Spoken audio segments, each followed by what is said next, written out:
না, কখনো ঈর্ষা হয় না, কেননা ও হচ্ছে অনেক বছরের ক্যারিয়ার, আমাদের বিয়ে তো পরে, সো ঈর্ষা হলে বিয়েতেই আসতাম না। ডিনারের সময় হচ্ছে গিয়ে সারাদিনের কথা হয় যে আমার আজকে এখানে কি কি হচ্ছে এটা জানি, ওর ওই জায়গায় কি কি হচ্ছে ও দেখা যাচ্ছে আমাদের কোথাও এক জায়গায় যাওয়া লাগবে। সো সেক্ষেত্রে ও হচ্ছে শুটিং এর মাঝখানে আমাকে বলে যে আমি এখন হচ্ছে লাঞ্চ ব্রেক, চলো আমরা ওই জায়গায় যাই। মাঝে মধ্যে স্ক্রিপ্ট দেয়, তো আমি ম্যাক্সিমাম টাইম স্ক্রিপ্ট থেকে আগে নাটকটা জেনে যাই, তারপরেও নাটক দেখি কি অনেক সময় টেকনিক্যাল ইস্যু থাকে, ওগুলো দেখার জন্য আমাকে বলে। ধরনের মেলা একজন নারী হিসেবে আপনি কি মনে করেন কখন কখন হওয়া উচিত এবং সত্যি কথা বলতে পার্সোনালি আমার কাছে মনে হয় যে এই মেলাগুলো আসলে নতুন উদ্যোক্তাদের জন্য অনেক হেল্পফুল, স্পেশালি কারণ ওদের কিন্তু ম্যাক্সিমাম হচ্ছে অনলাইন স্টোর থাকে, ফিজিক্যাল স্টোর নেওয়ার প্রথম দিকেই কিন্তু ক্ষমতা থাকে না। তখন দেখা যায় ওরা যখন এই মেলাতে আসে ওদের প্রোডাক্ট আমরা ম্যাক্সিমাম টাইম অনলাইনে যখন কিছু কিনি তখন আমরা একটু মানে দ্বিধায় থাকি যে কোয়ালিটি সম্পর্কে। তো তখন দেখা যায় অনেক ভালো প্রোডাক্ট নিয়েও অনলাইনে যারা বিজনেস করে তারা কিন্তু প্রুভ করার কোনো উপায় নাই যে সেটা হচ্ছে ভালো কি খারাপ। তো তারা যখন এরকম মেলার মধ্যে এসে দেন শো করছে, তাদের কিন্তু তাদের সাধ্যের মধ্যে তারা একদম একটা আউটলেটের মধ্যে কিন্তু এটা আপনি যখন যাচাই বাছাই করে দেখতে পারবেন। দেখা যায় এরকম থেকেই কিন্তু আপনি যখন একবার তাদের এটা বুঝলেন যে তাদের প্রোডাক্ট ভালো, আপনি পরবর্তীতে অনলাইনে দ্বিধা ছাড়াই ওদের থেকে কিনবেন। সো এটা নতুন উদ্যোক্তাদের জন্য অনেক বেশি ভালো। হ্যাঁ, অকেশনগুলোতে যতটা সম্ভব চেষ্টা করতে হবে যাতে আমার যে মেলাটা এই মেলাটায় ভিড়টা একটু যাতে বাড়ে, বা তার জন্য হচ্ছে মানে আমার যারা উদ্যোক্তা আছে ওদের যাতে উপকার হয়, এভাবে করে মেলাগুলো আয়োজন করতে হবে। এই আরেকটু টেকনিক যদি বলতেন মেলায় ভিড়ের ব্যাপারে বা বেচা কেনার ব্যাপারে আসলে আমি অবলম্বন করা যেতে পারে। হ্যাঁ, আসলে আমি খুব টেকনিক অবলম্বন করে কথা বলতে পারি না, আর সত্যি কথা বলতে যদি বলি যে এখানে ভিড় প্রতিটা মেলাতেই মোটামুটি প্রথম দিন ভিড়টা একটু কম থাকে, কারণ দেখা যায় যে ওটা প্রমোশন বা হয় সবাই জানে যে এখানে একটা মেলা হচ্ছে। তারপরে দ্বিতীয় এবং তৃতীয় দিন বা যদি এক মাস ব্যাপী হয় মাঝামাঝি সময়টাতে মেলায় প্রচুর উপচে পড়া ভিড় যেটাকে বলে সেটাই হয়, আমি সবসময় দেখে এসেছি। তা আমি প্রথম দিন থাকি আবার মাঝে মধ্যে মাঝখানেও আসে, আমি দেখি যে তুলনামূলকভাবে মাঝের সময়টাতে অনেক বেশি মানে ক্রাউড থাকে, সবাই জেনে যায়। তো এই ভিড়ের বিষয়টা আমার কাছে ভালোই লাগে, কারণ মানুষ যত জানছে যে মেলাতে এত কিছু তত কিন্তু মেলার উদ্যোক্তা নতুন উদ্যোক্তাদের উপকার হচ্ছে। সেটাই। মেলায় কখনো ভাইকে নিয়ে আসছে না, কখনো আসলে মেলায় ভাইকে আসলে ইচ্ছা থাকলেও উপায় নেই একটা কথা বলে, কারণ হচ্ছে আমি মেলাতে আসলে আমার উদ্দেশ্য কি থাকবে কেনাকাটা করা, আমার মনে হয় না ওইটা সম্ভব হবে।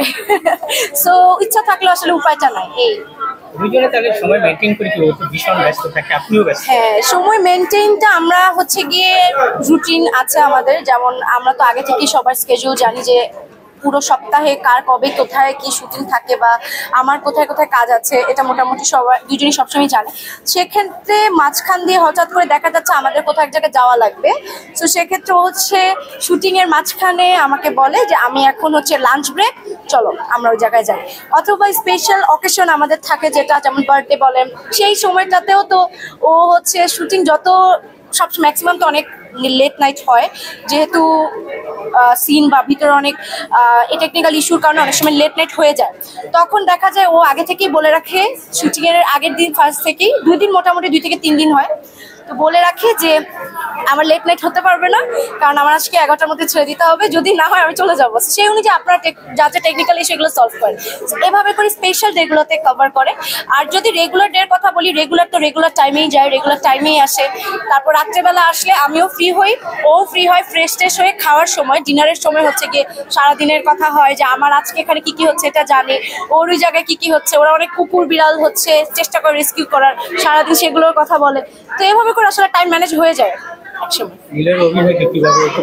কেমন লাগে অভিনয়? ওর আমার কাছে মনে হয় ওর অভিনয় স্কিলটা ভালো, খুব ন্যাচারাল ভাবেই করে, যেটা হচ্ছে থাকে না যে আমি যখন হাসবো যখন সেটা ন্যাচারাল লাগবে একটা রেগুলার, তখনই কিন্তু মানে হিউমারের বিষয়টা আসে। তো ও হিউমার খুব ভালো করে, এটা ভালোই লাগে আর কি। আমি মনোযোগ বলতে কি আমি সব মোটামুটি বিশেষ করে ওর প্রোডাকশনের, ওর নিজের একটা প্রোডাকশন আছে, সেই নাটকগুলো দেখি, কারণ ও আমাকে বলে যে আচ্ছা দেখো তো এখানে কি হইলে ভালো হইতো, বা কোন ক্লিপ, যেহেতু ক্লিপের একটা ব্যাপার থাকে যে কোন ক্লিপটা দিলে ভালো হয়, বা মাঝে মধ্যে স্ক্রিপ্ট দেয়, তো আমি ম্যাক্সিমাম আমি স্ক্রিপ্ট থেকে আগে নাটকটা জেনে যাই। তারপরেও নাটক দেখি কি অনেক সময় টেকনিক্যাল ইস্যু থাকে, ওগুলো দেখার জন্য আমাকে বলে, তো এইরকম করে দেখি। সো মোটামুটি ইচ্ছা হয় যে আল্লাহ এত সুন্দর নায়িকা আমার প্রিয় মানুষের সঙ্গে। না, কখনো ইচ্ছা হয় না, কেননা ও হচ্ছে অনেক বছরের ক্যারিয়ার, আমাদের বিয়ে তো পরে, সো ইচ্ছা হলে বিয়েতেই আসতাম না, মানে বিয়েটাই করতাম না। সো আমি বিয়ের আগে থেকেই দেখে এসেছি যে ওয়াইফ বলেন যেটাই বা অর্ধাঙ্গিনী, তার প্রতি তার রেসপেক্টটা কিরকম, আর তার যে সহকর্মী যারা আছেন তাদের সাথেও রিলেশনশিপ কিরকম, সবই আমি জেনে বুঝে এসেছি। এমন না যে আমি হুট করেই হঠাৎ করে বিয়ে হলো, বিয়ের পর মিডিয়াতে ঢুকে গেল, আমি দেখে অবাক হয়ে গেলাম, এটা হতে পারে না, বিষয়টা এরকম না, আগে থেকেই দেখে এসেছি। সো ঈর্ষা বিষয়টা আমার ওরকম কাজ করে না। আমি আসলে ক্লাস 6, আমার প্রায় না, আমাকে আসলে সবসময় দেখা যায় আমি ক্লাস 6 থেকে হিজাব পড়ি, ক্লাস 6 থেকে, এবং তখন থেকেই পড়ে এসেছি, এখনো পড়ছি। এই ছোটবেলায় তো আসলে কি বলবো, ফ্যামিলি তো শেখায়, তাই না, ফ্যামিলি থেকেই সবকিছু শেখা হয়, আমিও ফ্যামিলি থেকেই শিখেছি, আমার আম্মু, আমার কাজিন, ফুপি, সবাইকে দেখেই আমি শিখেছি, তো ওইটাই তো শেখা বলা একই। সংবাদ, ফিচার ও অনুষ্ঠানের জন্য ভিজিট করুন সংবাদ প্রকাশের ওয়েবসাইট এবং যুক্ত থাকুন ফেসবুক পেজ ও ইউটিউব চ্যানেলের সঙ্গে।